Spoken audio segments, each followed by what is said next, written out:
Qu'est-ce que les saints de l'Église primitive prêchaient lorsqu'ils répandaient l'Évangile? Examinez de près le Nouveau Testament, en particulier dans le livre des Actes. Partout où ils allaient, ils prêchaient avec diligence le fait que Jésus est le Christ. Les gens auraient-ils cru en Jésus s'ils ne l'avaient pas prêché? Absolument pas. Il aurait été impossible pour les gens de l'époque, avec leur croyance dominante, il n'y a pas d'autre Dieu que Dieu Jéhovah, d'accepter facilement la foi en Jésus, qu'ils pensaient seulement comme le fils de Joseph le charpentier de Nazareth.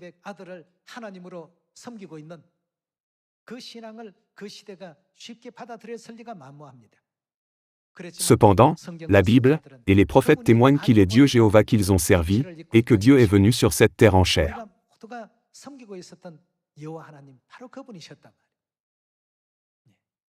La Bible témoigne également que dans la dernière époque du Saint-Esprit, il accorde la grâce du salut à l'humanité, avec la Pâque de la Nouvelle Alliance, en Corée, le pays de l'Orient.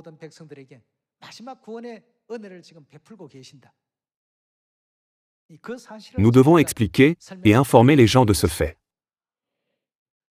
À quel point les apôtres Paul et Pierre et les nombreux prophètes de l'Église primitive ont-ils désiré et anticipé sincèrement la venue du royaume du Christ sans abandonner leur foi?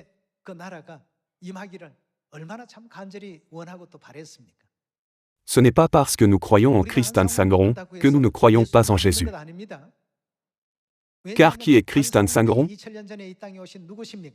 Il est Jésus-Christ qui est venu sur cette terre il y a 2000 ans. Par conséquent, nous sommes ceux qui croient réellement en Jésus. Lorsque nous comprenons clairement le nom du Père, du Fils et du Saint-Esprit, le mystère du salut de Dieu est révélé.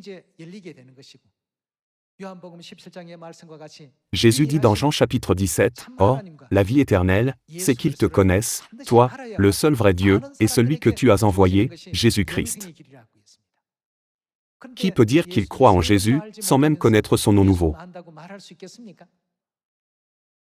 Ce n'est que lorsque nous connaissons son nom nouveau que nous pouvons recevoir le pardon de tous nos péchés et de toutes nos iniquités, passer par le baptême promis par Dieu, être purifiés et faire le premier pas vers Dieu.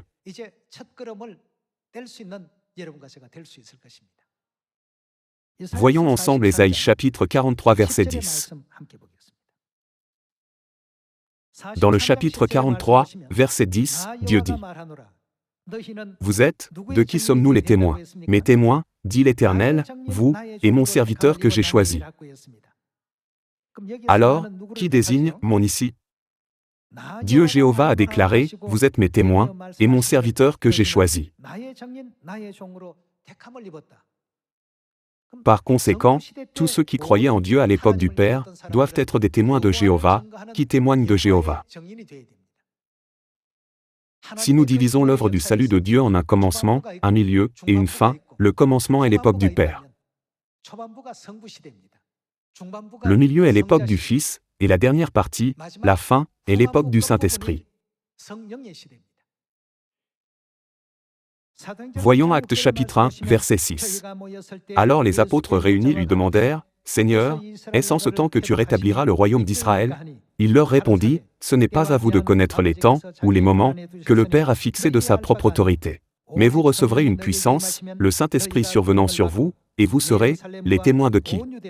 Mes témoins à Jérusalem, dans toute la Judée, dans la Samarie, et jusqu'aux extrémités de la terre. » Ésaïe chapitre 43, verset 10, nous enseigne à être les témoins de Dieu Jéhovah, mais ici dans Actes chapitre 1, de qui devons-nous être les témoins? Jésus a dit, « Soyez mes témoins », c'est-à-dire les témoins de Jésus. S'il n'y avait pas de distinction entre les époques, la Bible semblerait être pleine de contradictions. Par conséquent, nous devons clairement comprendre et reconnaître qu'il y a 3 temps, le temps du Père, le temps du Fils et le temps du Saint-Esprit. Alors, nous pouvons confirmer que la Bible n'est pas du tout contradictoire, mais que Dieu a gracieusement lié le tout.